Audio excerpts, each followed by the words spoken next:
Assalamualaikum warahmatullahi wabarakatuh. Perkenalkan, nama saya Dewinta Larasati dengan NIM C0D018067. Di sini saya akan mempresentasikan makalah saya dengan judul Aspek Fiskal dari Aset Lancar berupa kas dan setara kas dan investasi pada efek tertentu. Dimulai dari latar belakang. Pada umumnya, kas berupa uang tunai atau simpanan dalam bank yang digunakan dan diterima sebagai alat pembayaran berupa uang logam, uang kertas, cek, dan biaya giro. Adapun rumusan masalah yaitu apa pengertian kas dan setara kas, dan apa saja yang termasuk setara kas, dan apa itu konsep pembukuan, bagaimana klasifikasi pada efek tertentu, dan bagaimana perlakuan akuntansi pada investasi pada efek utang dan ekuitas. Adapun tujuan masalah untuk memahami lebih dalam apa itu kas dan setara kas, mengetahui apa saja yang termasuk kas dan setara kas, dan apa itu konsep pembukuan, bagaimana klasifikasi investasi pada efek tertentu, dan memahami bagaimana perlakuan akuntansi pajak investasi pada efek uang dan ekuitas. Yang pertama, ada pengertian kas dan setara kas. Kas merupakan komponen aktiva yang paling aktif dan memengaruhi setiap transaksi yang terjadi. Adapun karakteristik kas, yang pertama, kas merupakan aset perusahaan yang paling likuid. Kas sebagai standar pertukaran yang paling umum. Kas digunakan sebagai basis perhitungan dan pengukuran. Adapun ciri-ciri kas, digunakan sebagai alat bayar sebesar nilai nominalnya. Adapun dua jenis kas. Pertama, cash on hand, yaitu cash keseluruhan yang berada di suatu perusahaan. Yang kedua, ada cash at bank, yaitu cash suatu perusahaan yang berada di bank. Adapun tiga sifat-sifat kas, yaitu yang pertama, kas terlibat dalam hampir semua transaksi. Yang kedua, kas harta yang siap dan mudah. Yang ketiga, jumlah uang kas yang dimiliki perusahaan harus dijaga.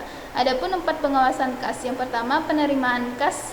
Yang kedua, ada pengeluaran kas, yaitu pengeluaran uang dalam satu perusahaan membayar berbagai transaksi. Yang ketiga, pemeriksaan kas yang dapat dilakukan secara mendadak. Yang keempat, ada perhitungan kas yang dilakukan oleh petugas yang tidak bersangkutan. Yang kedua, ada konsep pembukuan tabungan. Buku tabungan adalah salah satu bukti bahwa nasabah tersebut adalah nasabah penabung di bank tertentu. Adapun empat jenis tabungan. Yang pertama, tabungan konvensional. Yang kedua, tabungan berjangka. Yang ketiga, tabungan anak. Yang keempat, tabungan giro. Adapun klasifikasi investasi pada efek tertentu. Efek menurut etap, yaitu surat berharga, yaitu surat pengakuan utang, surat berharga komersial, saham, obligasi, tanda bukti uang, utang, unit penyertaan kontrak investasi kolektif, kontrak berjangka atas efek, dan setiap derivatif dari efek. Adapun akuntansi investasi efek. Perusahaan mengklasifikasi efek utang dan efek ekuitas ke dalam salah satu tiga kelompok. Yang pertama, dimiliki hingga jatuh tempo. Yang kedua, diperdagangkan. Yang ketiga, tersedia untuk dijual. Adapun pelaporan perubahan nilai wajar, laba atau rugi yang belum direalisasi atas efek dalam kelompok perdagangan harus diakui sebagai penghasilan. Adapun perubahan kelompok investasi, pemindahan efek antar kelompok dicatat sebagai nilai wajarnya. Adapun penyajian dan pengungkapan investasi pada efek tertentu, menurut IAI dan Saeta, perusahaan dengan neraca yang aktif dikelompokkan menjadi aktiva lancar, aktiva tetap, dan aktiva lain-lain. Adapun perlakuan akuntansi pajak investasi pada efek utang dan ekuitas. Penurunan nilai efek. Untuk efek individual dalam kelompok tersedia untuk dijual atau dimiliki hingga jatuh tempo. Yang kedua, pengungkapan. Untuk efek dalam kelompok tersedia untuk dijual dan kelompok dimiliki hingga jatuh tempo.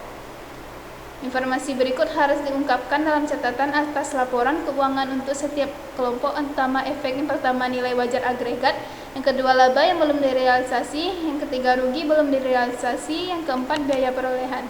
Adapun tanggal berlaku efektivitas. Pertanyaan ini, efektivitas berlaku pada tanggal 1 Januari 1999. Yang keempat, ada penyajian. Perusahaan dengan neraca yang aktiva dikelompokkan menjadi aktiva lancar, aktiva tetap, dan aktiva lain-lain. Kesimpulannya, kas uang tunai dan saldo simpanan di bank yang setiap saat dapat digunakan untuk membiayai kegiatan pemerintah. Kas dapat berupa uang tunai seperti uang kertas, logam, cek, dan biliet. Sedangkan setara kas adalah investasi yang sifatnya sangat likuid, berjangka pendek, dan yang dengan cepat dijadikan kas dalam jumlah tertentu dapat tanpa menghadapi resiko perubahan nilai yang signifikan. Demikian adalah makalah yang dapat saya presentasikan. Semoga bermanfaat. Assalamualaikum warahmatullahi wabarakatuh.